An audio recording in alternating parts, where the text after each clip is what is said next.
a Carmen, a Claudio, a DSA Jalapa, a Gabriel Solís, a Guadalupe en Puebla, a Humberto en Querétaro, a Javier Cepeda en Chiapas, a Jorge Arturo en el DF, a Laura en el Estado de México, a Luz María en Hidalgo, a Maricruz en Ciudad Isla Veracruz, a Rosalía en Veracruz, a Sergio que está en Reynosa, a Cele que está en Monterrey y a Zenón que dice San Andrés T y ya no alcanzo a ver lo demás. Pero saludos a todos ustedes y a los que se vayan sumando, muchos que siempre andan por acá, ya reconociendo como todas las semanas a varios de los nombres, eso me da gusto. Y ahora vamos con el tema entonces de cibercrimen y los impuestos. Qué raro se escucha eso, ¿no? Pero es algo de lo que tenemos que empezar a tener cuidado ahora. Y no es exclusivo de México, y por eso me gustó tomar ese tema. Si se acuerdan, hace un par de semanas, con la Declaración Anual de Personas Físicas, brotó la noticia de fraudes en las devoluciones de impuestos, que si habían hackeado al SAT, o que si es el propio gente del propio SAT que está ahí adentro haciendo los fraudes con las devoluciones, o qué es lo que estaba pasando con las devoluciones. Y salió más o menos por las mismas fechas una noticia de Estados Unidos, donde su SAT, que es el IRS, tiene o está creando una unidad para combatir el cibercrimen, también a raíz de fraudes por devoluciones de impuestos. Entonces me parece interesante ver qué nos depara con estos temas y saber si algo estamos preparados para hacer en México o todavía nos agarró por sorpresa y no sabemos exactamente qué hacer. Como ya saben, en México, pues prácticamente en materia tributaria ya estamos digitalizados al 100%, ¿no? Por lo menos en lo que es ingresos, estamos fiscalizados, ya sea que seamos nosotros honorarios y están nuestras facturas, nuestros CFDIs ahí están digitalizados, el poder del SAT, esos son nuestros ingresos. O si somos asalariados, tenemos ingresos asimilados a salario, pues nos tienen que emitir también las empresas CFDIs y ahí están nuestros ingresos ya también en el SAT, ya lo sabemos. Incluso depósitos en efectivo, pues también los bancos lo reportan al SAT, también tienen esa información, si no es por una empresa que nos reporta, si no es por las facturas que nosotros mismos emitimos, pues también los depósitos en efectivo, pues ahí está. Nuestros egresos, pues obviamente todo lo que facturamos también está allá y si no lo facturamos, pues los gastos que tenemos en las tarjetas de crédito también las puede llegar a revisar el SAT y eventualmente pues quieren saber todos los movimientos que están en nuestros estados de cuenta, tarjetas de crédito, tarjetas de débito, cuentas de cheques, absolutamente todo lo que sea, ¿no? Y obviamente nuestras declaraciones también ya están todas. La anual, digamos, no se hacía en este esquema tan directo como se hace ya ahora, desde el año pasado la de personas físicas, ese año también junto con la de las personas morales. Entonces, digamos, ya tienen prácticamente todo, a menos que haya algunos manejos ahí en efectivo, que nunca ingresen al sistema financiero, sería lo único como de lo que no estarían tan enterados, pero bueno, los ingresos, los egresos y las declaraciones, todo está ya ahí en el SAT. Y hago la pregunta, que si les hago la pregunta a ustedes, a ver qué respuesta me dan. ¿Creen que si existe algún riesgo para el contribuyente de que el SAT, o olvídense que lo tenga o no lo tenga el SAT, simplemente que esa información nuestra, información personal, esté en Internet? En un servidor de quien quieran, como sea, pero que esté en Internet toda esa información. ¿Creen ustedes que es un riesgo o no es un riesgo? No hay ningún problema que esté ahí la información, no pasa absolutamente nada. En lo que me contestan voy leyendo algunos comentarios, saludos, gracias. Y Sergio dice, tan riguroso el SAT para efectuar devoluciones y se efectúan estas devoluciones apócrifas, qué complicado, muy raro. Y raro, muy raro, así es. Sí fue una cosa rara, ahorita vemos qué con ello.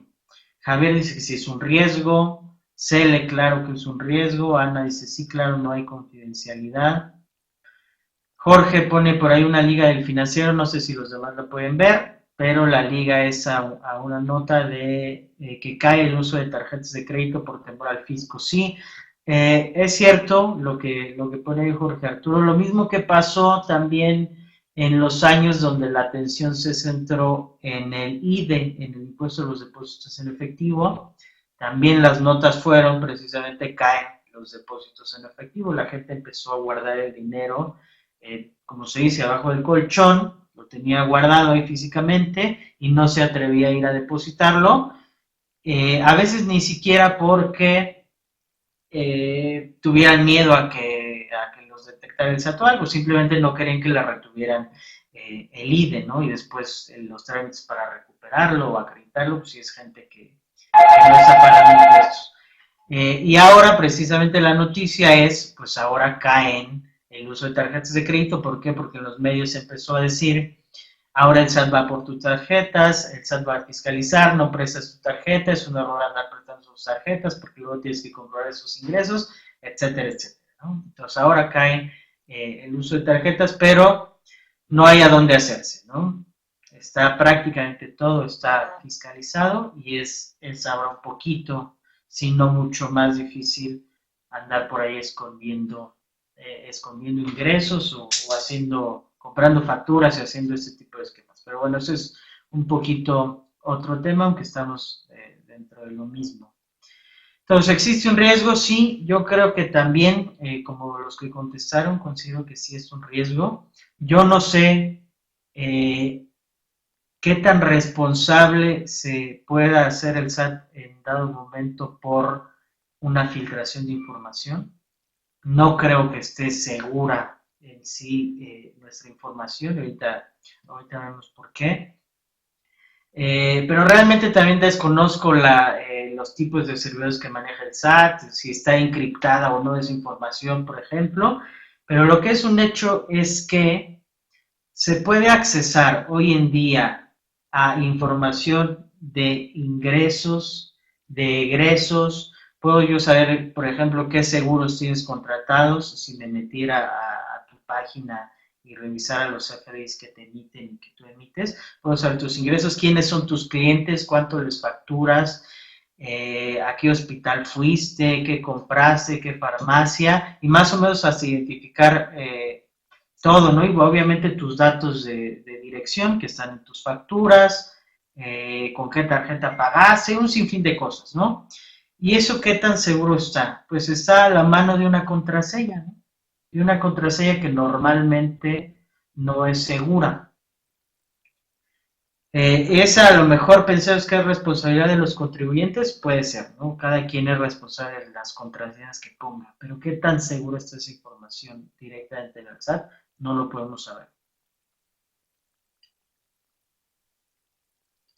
Lo que sabemos entonces es que hubo sí fraudes, aunque todavía no queda claro exactamente cómo fue, ni cuánto dinero fue. No sé si alguien me podrá dar el dato si es que se dio a conocer cuánto fue, si hubo más casos y cuánto fue finalmente la cantidad de dinero que se devolvió. Ahorita, por ejemplo, ahí se mencionan 98 casos y 2.13 millones.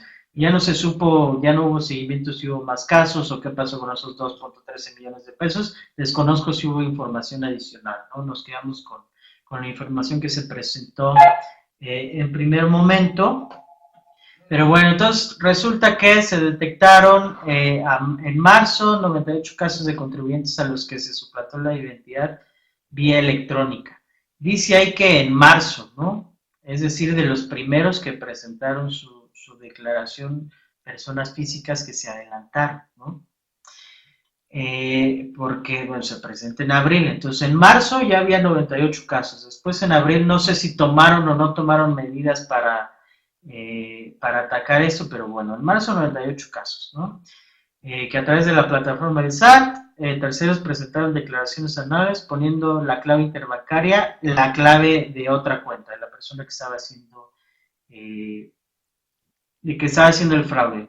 Se recomienda, obviamente, no compartir la RFC ni contraseña ni los datos indispensables para entrar al sistema del SAT. Ok. Por estos casos se devolvieron 2.13 millones de pesos por concepto de saldos a favor, ok, derivados de la presentación de declaraciones anuales, pero que fueron realizadas por terceros que suplantaron su identidad. Y por ahí el SAT le llegó a echar la culpa, según estuve leyendo, porque veía cómo presentaban la nota en diferentes medios, por ahí le estaban echando la culpa a los contadores, que los contadores son los que tienen las claves de los contribuyentes, y entonces probablemente pues se metieron a la cuenta de su cliente y pusieron la clave propia, la del contador y no la del contribuyente. Nos querían llegar a echar la culpa, ¿no? No sé, repito, si hay información adicional, si ya se sabe quién fue, si fueron los contadores o no fueron los contadores, ya no se dijo nada al respecto, por lo menos en el seguimiento que pude ver en los medios y no localicé, ¿no? Dice, según el SAT, que la autoridad fiscal solo revisa que las cuentas estén vigentes, pero no coteja ni los nombres ni los apellidos de los pagadores de impuestos.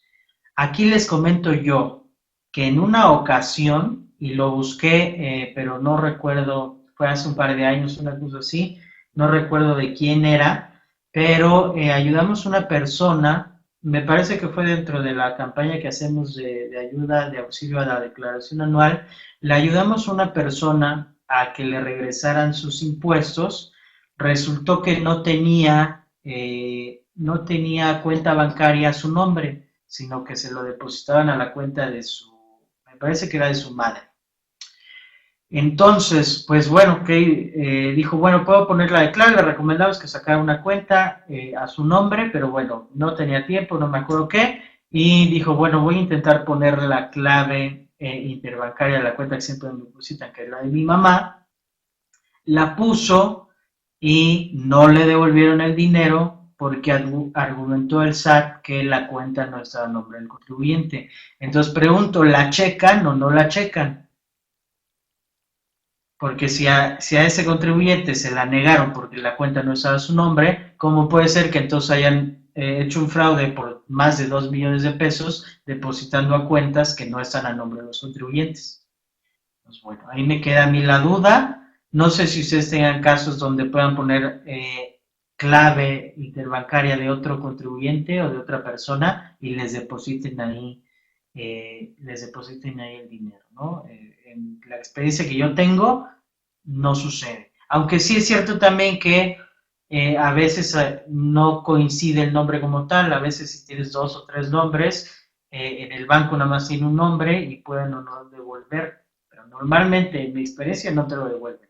Te piden que lo aclares y ya si lo aclaras, entonces ya te devuelven, ¿no? Pero desconozco realmente cuál es el proceso. Según declaraciones que dio a los medios el SAT, en algunas ocasiones dijo que no cotejan los nombres precisamente porque a veces no concuerdan. Entonces, bueno, queda la duda, ¿cuál es el proceso de revisión de las declaraciones? ¿Revisan o no revisan la clave interbancaria? Me imagino que a raíz de esto, pues entonces sí ya la revisan, ¿no? Pero bueno, lo desconozco realmente, ¿no? Algunos comentarios, vamos a leer. Imposible que el SAT esté preparado para un ataque cibernético. Puede ser. Con la contabilidad electrónica pueden determinar tu estatus de vida. Eso es el que la delincuencia organizada pueda determinar si eres un buen prospecto para ser extorsionado. Así es, hay un riesgo grande ahí.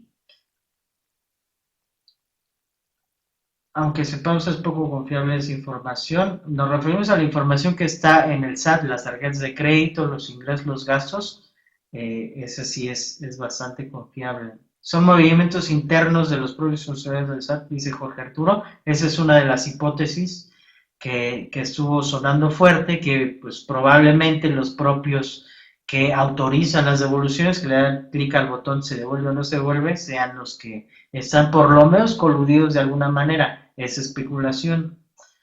En realidad el monto es mínimo si consideramos la vulnerabilidad del sistema electrónico. Sí, ahora la noticia, según estaba mencionado aquí, eran casos y eran de marzo, ni siquiera se habían presentado realmente las declaraciones de personas físicas, digamos, de la mayoría.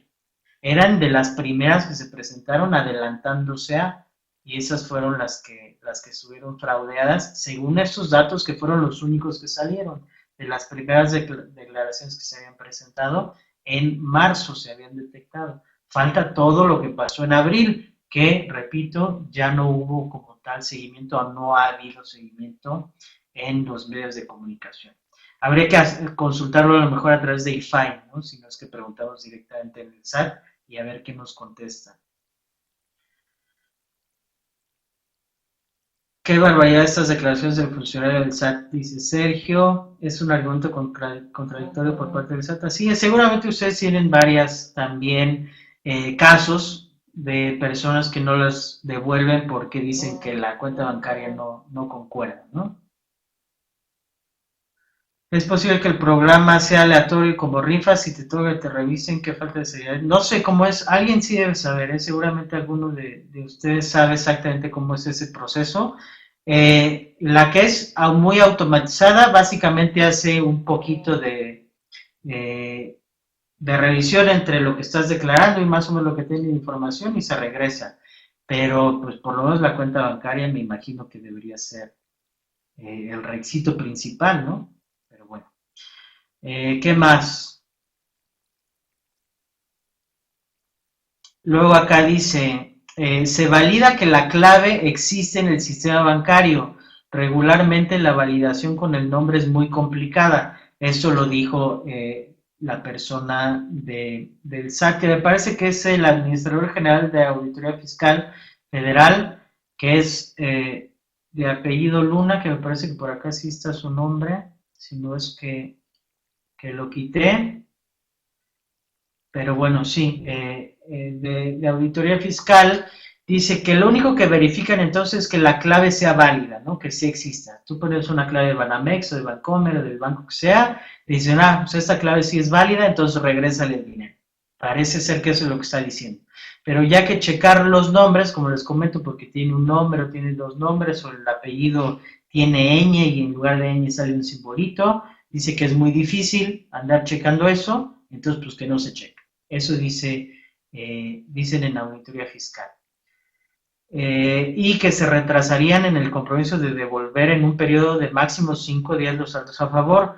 Pues yo tengo unas declaraciones que metí el día 15 de abril y a la fecha no han regresado. Entonces, con nombres y nombres, de todas formas retrasan el famoso periodo de 5 días, ¿no? Pero bueno, eso es otro tema.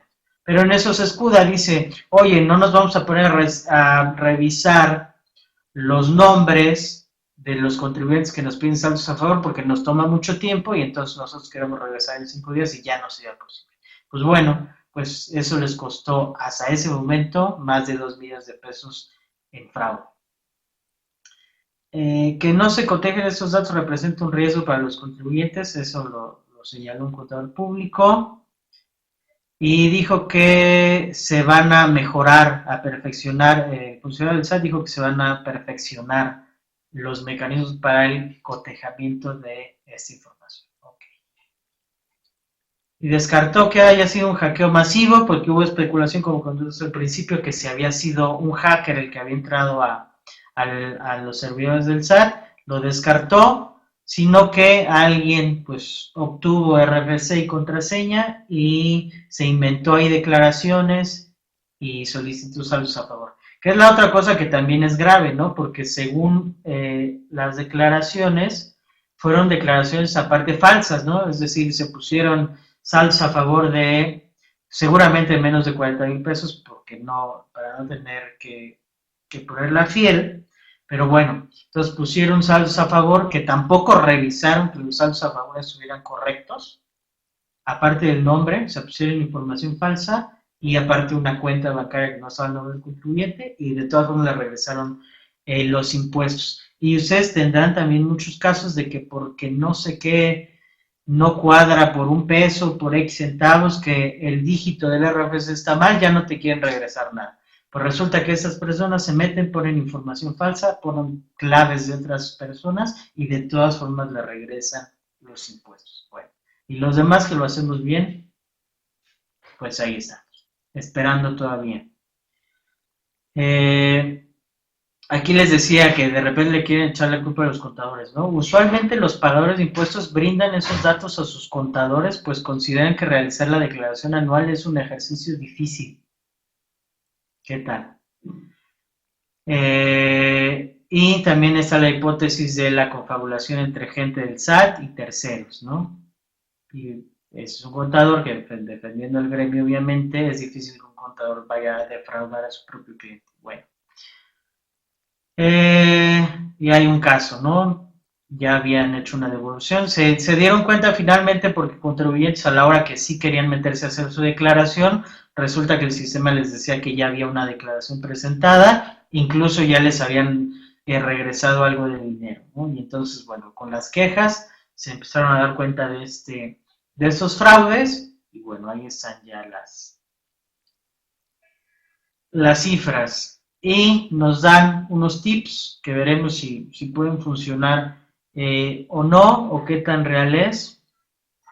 Dice que no compartas con tu contraseña o fiel, claro, eso es obvio. Recordar que la contraseña es para uso exclusivo del contribuyente, ok, eso en lo profesional, en la práctica no se da.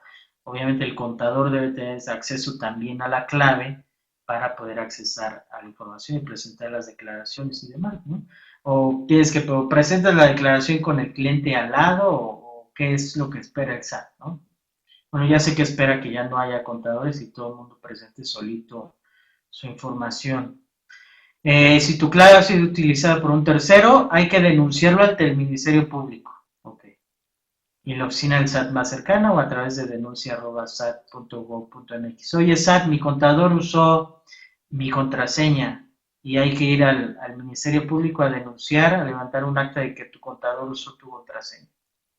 Y cambiar periódicamente la contraseña para disminuir el riesgo de que alguien más la use. Eso sí es cierto. Digo, obviamente no compartir tu contraseña, eso es obvio y sí se tiene que hacer. Lo del cambio de la contraseña y lo de usar contraseñas seguras sí se me hace muy importante. Y despachos, ustedes que manejan despachos y tienen obviamente sus clientes, la recomendación sí es porque la mayoría usa la misma contraseña para todos sus clientes. Y ese sí es un riesgo muy grande. Nosotros podríamos ser ahí partícipes de que alguien más le roben información o consulten su información. Ya lo hice en muchas ocasiones. El cliente te pide su contraseña y es su derecho y es su contraseña y le das la que tienen todos, ¿no? Perrito 123. Tu contraseña cliente es perrito 123. Y resulta que él sabe que también tu cliente es esa otra persona que a lo mejor le cae bien o mal o lo que sea, y ya sabe que intenta perrito 123 y resulta que nosotros que tenemos las claves para todos nuestros clientes son la misma, pues pueden ingresar esa información y eso es muy delicado. Entonces, obviamente, si ustedes están poniendo las contraseñas de sus clientes, que es una práctica común, que ustedes los ayuden, les dicen ponle esa contraseña, o sea, o cambian después la contraseña, es que sí se tenga una contraseña diferente para cada uno de los clientes. Muy importante, ¿no? Muchas veces al cliente ni le interesa su contraseña, pero bueno, sí es el punto, es importante y sí tener una política de estar cambiando la contraseña constantemente, ¿no?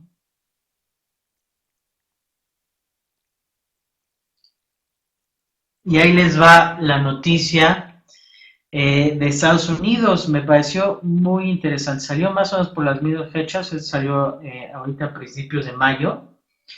Resulta que aquí, hasta donde se supo, fueron 2 millones de pesos.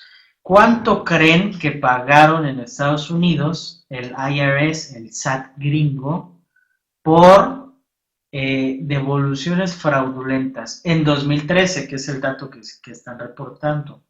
Se pagaron nada más y nada menos que 5.8 billones de dólares. 5.8 billones de dólares.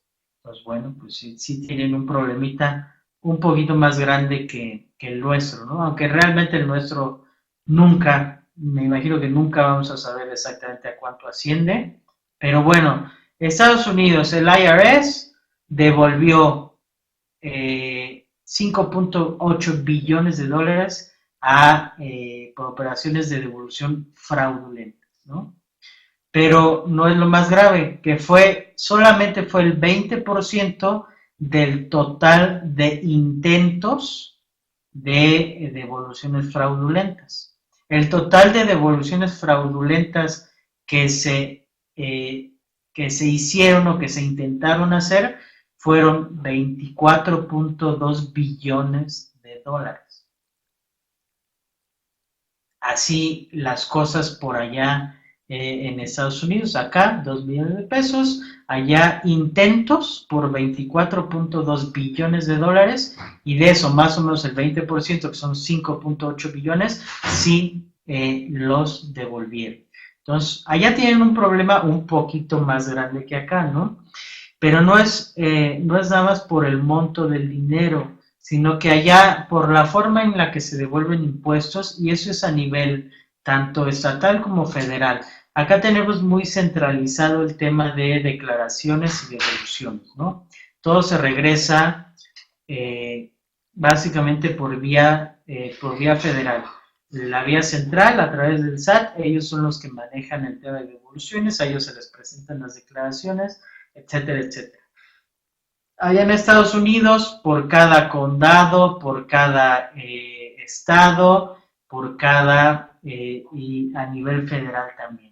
Entonces es un proceso un poquito más complicado, y allá es mucho más difícil también que identifiquen realmente que el contribuyente está presentando información, porque no tienen como tal un RFC y su contraseña donde entras a la página y presentas la declaración, sino que es un proceso más sencillo, donde llenas unos papeles, los envían y te regresan el dinero, ¿no? Entonces tienen un problema más grande allá, pero es un problema que existe también a nivel mundial, ¿no? No es exclusivo en México, ladrones hay en todas partes, así es. Criminales hay en todas partes, y cibercriminales peor, porque desde China pueden meterse a fraudear en México o en Estados Unidos, los rusos se meten a Estados Unidos, a la India, a donde sea, ¿no? Pueden hacer fraudes por todos lados. Hay fraudes en cajeros automáticos y cuentas bancarias a nivel global de billones de dólares anuales también. Que habíamos pensado que los gringos son derechos y no tramposos, impresionante. Tengo un hermano que vive en Estados Unidos, le llegó la notificación del SAT de Estados Unidos de devolución de impuestos por falta de cantidad. Lo curioso es que no haya presentado su ANAL. Así pasa, Javier, también hay esquemas donde sí es verdaderamente automático. Yo digo, no conozco a fondo el sistema tributario estadounidense, pero sí, a veces solo aprietas un botón, se envía tu declaración y te regresan el dinero, o te llega por correo tu declaración presentada, donde dice esto es lo que nosotros sabemos que debes de impuestos o que tienes a favor de impuestos, y te lo regresan sin decir más. Pero fíjense, ese esquema que a lo mejor quisiéramos de cierta manera acá por sencillo, les cuesta 5.8 billones de dólares en fraudes al año, solamente en devoluciones, porque aparte pues hay fraudes de otro tipo, ¿no? Documentación falsa y demás situaciones. Presentó su demanda porque no le respondía de devolución de impuestos, alguien había falsificado sus claves de acceso. Ok, correcto, así sucede también por allá, y es mucho más fácil, ¿no? Hacerlo allá que hacerlo acá. Dice que parte del problema es que como no, fíjense la diferencia, ¿no? Como allá no hay como tal contabilidad electrónica donde tenga todos los documentos digitales y las facturas y más situaciones, dice que el problema es que se lleva mucho tiempo el IRS en andar revisando documentos de papel con lo que les mandan los contribuyentes, y entonces es muy difícil realmente. Se tardan mucho en ese proceso, y entonces no se fijan tanto, o es más fácil que los frauden con con las devoluciones. Y es que en Estados Unidos hay un problema muy grande, fuera de esto de que es específicamente de impuestos, tienen un problema muy grande de robo de identidad. Ahí en Estados Unidos se basan en lo que es el Social Security Number, el número de seguridad social. Ese básicamente es tu password para todo. Con esa es la llave que abre todos los trámites en Estados Unidos, ¿no? Y entonces hay mucho fraude de identidad donde robándote una licencia o una tarjeta con tu identificación, te pueden robar muchas cosas, sacan créditos, compran casas, compran autos con tu nombre, con tus datos y resulta que luego tú eres el que debes, ¿no? O en este caso, pues piden devoluciones de impuestos fraudulentas. Una de las aplicaciones más usadas allá para el llenado de impuestos que se llama TurboTax, de plano suspendió que pudieras enviar tu declaración a tu estado por el incremento en los fraudes que hubo. Y se tuvieron muchos casos de robo de identidad, ¿no? 783 el año pasado, que es 2014, con el 41% de esos 783 con el robo del número de seguridad social, ¿no? Es lo que pasó por allá. Vamos a ver qué más datos encontramos de allá. También otra cosa de lo que hicieron los hackers por allá en Estados Unidos es que te enviaban un email donde decían que llenaras este formato para que te regresaran X cantidad de impuestos, como más o menos lo que comentaba Javier. Resulta que te llega un correo que te dice, aquí está tu declaración de impuestos, abre este archivo, a la hora que abres el archivo es un virus y te trae a tu computadora y te piden un rescate, por decirlo, secuestran tu computadora y te piden un rescate para liberártela, ¿no? Entonces es otro de los fraudes que dicen por allá, que aquí está pasando mucho eso sí también, con que te llegó un CFDI o te llegó tal notificación y resulta que son correos que traen virus, eso pasa a nivel mundial también, pero así hay que tener cuidado con eso, sobre todo con ahora con las facturas electrónicas, llegan muchos correos que dicen, te llegó este CFDI por 10,800 pesos, por 1,000,000 de pesos, y pues obviamente tú dices, bueno, pues de qué se trata si yo no he gastado, lo quieres abrir es un virus, ¿no? Hay que tener mucho cuidado con eso. Ahora, ¿qué va a hacer el IRS? Ya van a poner a 3,000 personas en una nueva unidad para combatir el cibercrimen en materia tributaria, ¿no? Entonces, bueno, ya tienen un super departamento para atender todo este tipo de problemas, van a ver cómo pueden generar mayor información, mayores cotejos de información para evitar todo este tipo de fraudes. Pero bueno, sí es una cantidad mucho más grande de lo que pasó acá y están tomándolo con la seriedad que debe ser. No sé qué está haciendo el SAT por acá. Ya veremos. Y bueno, más fraudes que también hubo por allá. Ahora, ¿cuáles son los riesgos, como veíamos al principio, acá en México? Fuera del tema de devoluciones fraudulentas, lo preocupante es si realmente hay un robo de información, porque, repetimos, como dijimos al principio, tienen nuestros ingresos, nuestros egresos, las cuentas bancarias, las cuentas de inversión, tarjetas de crédito, depósitos en efectivo, declaraciones de impuestos, constancias de todo tipo, y entonces sí es información muy sensible y no sabemos realmente si alguien la esté usando, ¿no? Realmente es complicado. Y eso también abre el camino para que nosotros tomemos acciones como contadores públicos en nuestras firmas, en nuestros despachos, o si lo hacemos de manera personal también, para despachos y demás situaciones. Los contratos de confidencialidad con tanto con nuestros clientes para seguridad de ellos, de que nosotros no vamos a difundir ninguna desinformación, pero muy importante también con nuestros colaboradores que tienen acceso a la información de todos los clientes. Este tema de confidencialidad lo hemos dejado aparte, no se ha hablado mucho de ello, sí es muy importante hacerles saber a los colaboradores que tienen acceso a información muy sensible y que de ninguna manera lo pueden divulgar, y debe haber un contrato de por medio de esos convenios de confidencialidad, diciéndoles o sabiendo que no pueden informarle a nadie sobre nada de esto, que siempre debieron haber existido, pero ahora es mucho más importante, es ideal tenerlo, ¿no? Comentarios, saludos por allá, saludos a Juan Serrano. Vamos leyendo comentarios. Me imagino que ya con toda la información que el SAT va a tener los contribuyentes, si tienes saldo a favor, te informarán y te depositarán dinero en automático. Eso está por verse, ¿verdad, Sergio? Es un problema que el gobierno americano no ha podido controlar y es parte, Ana, de su política, que es mucho más descentralizada que la nuestra, ¿no?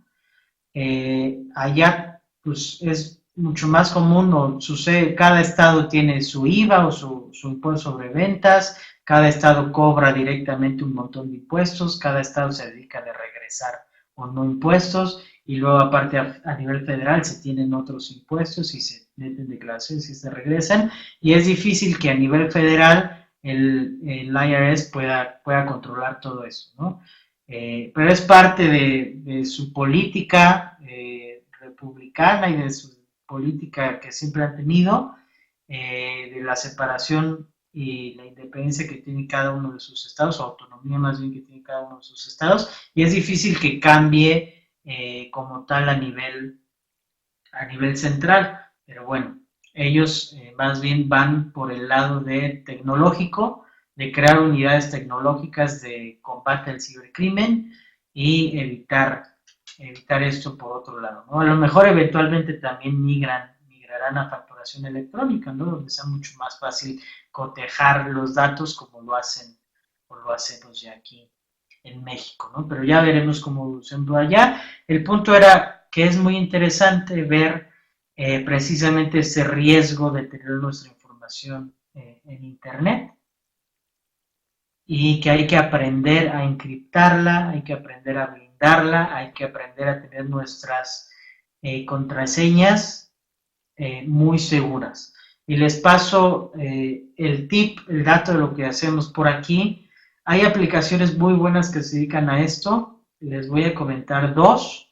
Una es de paga, otra es gratuita y tiene opción a ser de paga.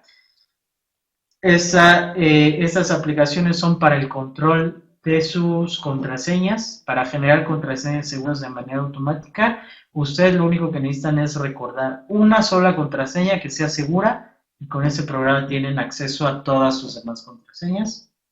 Uno es One Password, así se llama, lo estoy poniendo acá en el chat, lo pueden buscar y lo pueden consultar.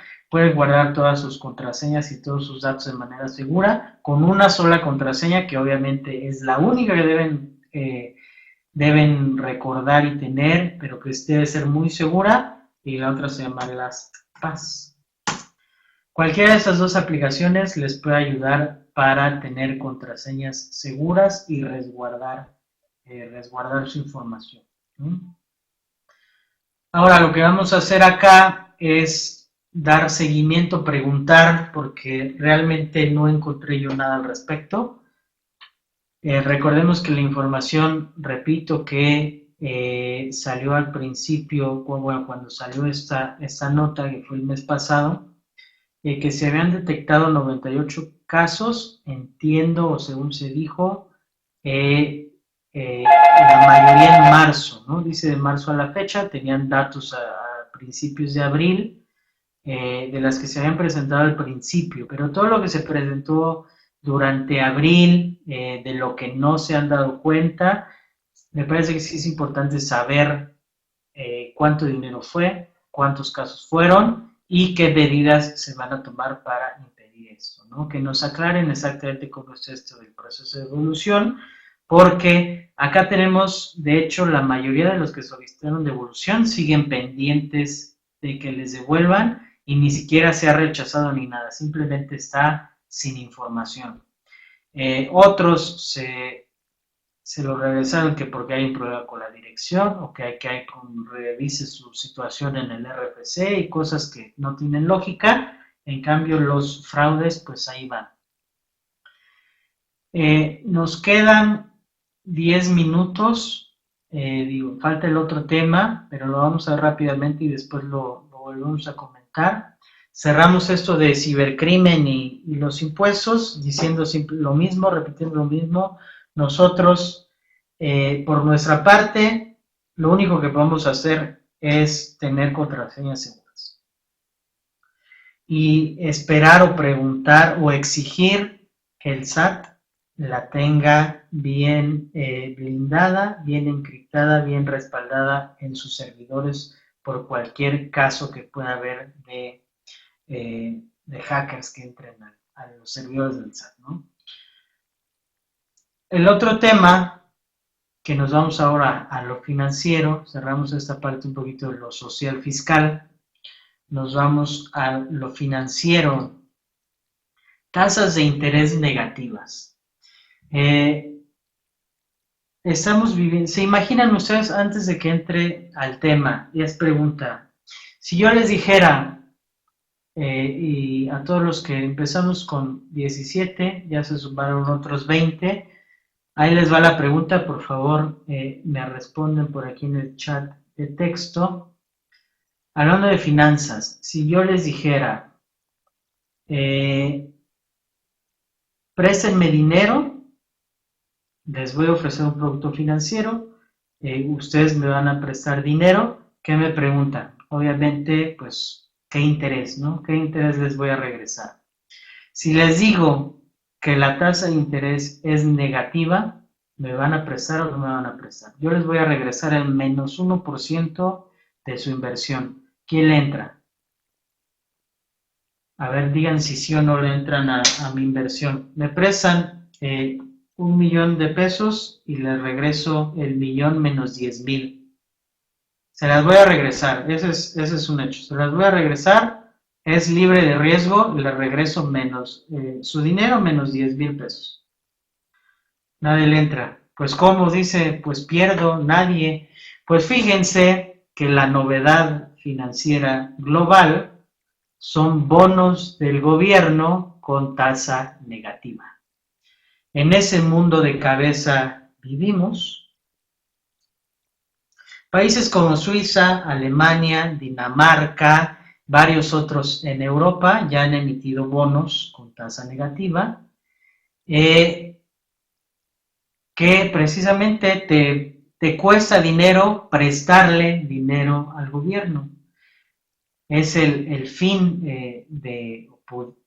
pudiera, a lo mejor es muy, muy estricto, muy pesado decirlo, pero me parece el fin de la tasa libre de riesgo, ¿no? Es decir, realmente de la inversión sin riesgo. Estamos llegando a niveles de locura en este tipo de inversiones, ¿no? ¿Cómo es esto? Ahorita lo vemos, Juan. Si inviertes para ganar, dice Martín, obviamente. Salió una carta de Slim dándole consejo a sus trabajadores. Consejos, porque según su apreciación el próximo año habrá devaluación. ¿Qué tan cierto es? Ahorita vemos a lo mejor un poquito de eso, ¿no? En mi Afore me mandaron un estado de cuenta con intereses negativos. Así es. Ese Afores es un tema que tengo pendiente. Estoy haciendo una investigación y unos proyectos precisamente con Afores y cómo invierten y dónde invierten y por qué a veces resultados negativos y se reducen los saldos de las Afores también. Lo dejamos, Martín, lo estoy trabajando, lo vemos, es muy interesante, pero bueno, lo podemos ver cuando ya lo tengamos completos. Pero es normal dentro de lo que cabe, Martín, que a veces tengas rendimientos negativos en tu Afore, es real y llega a suceder. Pero bueno, en el tema de tasas de interés negativas, estamos en el mundo de cabeza, donde ahora nos cuesta o nos puede costar, si compramos un bono del gobierno alemán, que en lugar de ganar dinero, perdamos. Esa es la realidad en la que estamos viviendo ahora, en la que estamos viviendo ahora. Perdón que estaba leyendo por un comentario de la contadora Aida. Ese es el mundo en el que vivimos ahora, en lo que estamos empezando a ver. Esto acaba de pasar en meses anteriores, 2 o 3 meses, donde Suiza empezó con esto. luego Alemania, luego se vino buena parte de Europa, estamos viendo qué pasa en Asia y estamos viendo a qué llegamos también por acá, a ver si nos llega esta tormenta financiera por acá en México. Ya de por sí el CETE está en niveles patéticos de rendimiento, pero bueno, todavía positivo por lo menos, ¿no? ¿Qué es lo que pasa? Dentro de otras cosas, Estados Unidos, Asia, Europa, ustedes lo habrán escuchado en las noticias, tienen políticas de intervención o de lo que son compras de bonos, supuestamente son estímulos económicos, y lo que son compras masivas de bonos de gobiernos. Y esas compras masivas y la reducción de tasas de interés en diferentes países, que ha llegado a estar ya negativa, por ejemplo en Suiza, han llevado a que al comprar y comprar y comprar y comprar bonos, pues bajan y bajan y bajan y bajan las tasas, y entonces hemos llegado al punto de que las tasas están negativas, ¿no? Se creía, se suponía durante mucho tiempo que no se podía ver eso, ¿no? Incluso si ustedes dan por ahí, se meten a Google y ponen, ¿puede existir un bono con tasa negativa? Hay respuestas que dicen, obviamente no puede haber bonos con tasa negativa porque los gobiernos respaldan los rendimientos y te tienen que pagar por dejar tu inversión 10, 5, 10, 20, 30 años, pues resulta que ya no es cierto, ¿no? Ya rebasamos esos límites, ya la tasa mínima no es cero, ahora ya es menos y se puede ir pues, a menos infinito, ¿no? Si gustan y quieren.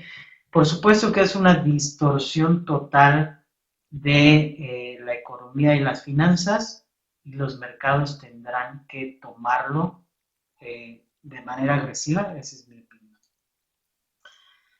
La compra masiva de bonos por parte de bancos centrales es bueno o malo, eso ya lo hace China, lo hace Japón, lo hace Europa. Estados Unidos acabó con sus políticas de lo que se llamaba Quantitative Easing, QE, el año pasado. Pero bueno, no es probable que puedan seguir. ¿Qué es lo que pasó? Vamos, no me quiero meter en temas económicos complicados, no soy economista y de repente algunos temas por ahí tampoco soy experto en ello y no me gusta comentarlos mucho, pero ¿qué es básicamente lo que pasó? ¿Por qué llegamos, o una de las razones por la que llegamos a estar en el punto en el que estamos? A partir de la crisis inmobiliaria de 2008 en Estados Unidos, pues la política de la Fed, de la Reserva Federal, fue disminuir las tasas de interés, prácticamente llegar a cero de tasa de interés, y empezar a comprar bonos y empezar a inyectar dinero. Y entonces, ¿qué hizo? Pues que cumplió con su objetivo finalmente, que fue que los precios que habían perdido los activos, tanto en el mercado de capitales como en el mercado inmobiliario, regresar a los niveles que están en 2008, o que estaban antes de la crisis de 2008. Ya se regresó a hecho, pero ¿a qué costo? Ahora se inflaron los precios de los bonos, ahora hay tasas de interés negativas, y eso, en mi opinión, y en la opinión de varios también, puede generar ahora una crisis económica a raíz de eso, ¿no?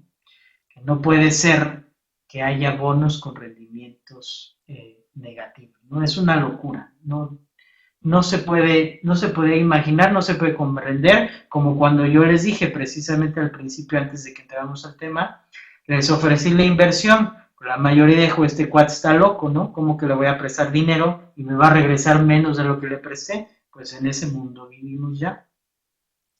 Decía Martín, por ejemplo, invierto para ganar, pues así es, invertimos para ganar. ¿Para qué le doy dinero a un gobierno que me va a regresar menos? Pues mejor no le doy nada, ¿no? Pero bueno. Esto presenta oportunidades, no son situaciones extremas que presentan oportunidades de inversión. Compro entonces bonos, o compro acciones, o compro divisas, o vendo todo y me escondo. ¿Qué es lo que puedo hacer? No les puedo decir qué pueden hacer con su dinero, no es mi tarea, pero de que existe una oportunidad grandísima para hacer dinero a partir de esos temas, existe. De hecho, ya hubo un mini crash en los bonos en las últimas semanas. a raíz de todo eso que estamos comentando, ¿no? Ya bajaron un buen porcentaje el bono en Estados Unidos, el de 30 años, bajó considerablemente, y se están generando cosas muy interesantes en acciones, en índices y demás. Entonces, les recomiendo, si quieren buscar oportunidades de inversión, si quieren, no una recomendación, pero una idea de dónde puede haber oportunidades ahorita, les recomiendo que investiguen un poquito más sobre este tema de bonos, de tasas de interés, y vean dónde están las oportunidades. La oportunidad existe, pero hay que saberla tomar. Entonces, bueno, los dejo por ahora y creo que era Martín el de la Afores. Sí, Martín, estoy trabajando en esto de las Afores, que a mí no me gusta para nada el sistema que tenemos en México de Afores, pero bueno, lo platicamos, a ver si lo podemos tener listo próximamente y me parece interesante y lo comentamos. Los dejo por hoy, se acaba el tiempo y espero que nos podamos ver la próxima semana. Aquí están como siempre los datos para que nos contacten, nuestra página de internet, mi correo que es dirección@contaduría.org.mx, el teléfono de la asociación y los Twitter, AMSRS, Jacobo Fournier, y me pueden buscar también en Facebook como Jacobo Fournier y comentamos sobre todos estos temas que ustedes quieran escuchar. Si quieren escuchar de algún tema en particular, por favor me escriben o me llaman o me ponen por ahí algún mensaje en redes sociales y con todo gusto lo intentamos preparar y vemos qué podemos hacer. Muchas gracias a todos ustedes y los dejo hasta la próxima semana. Saludos.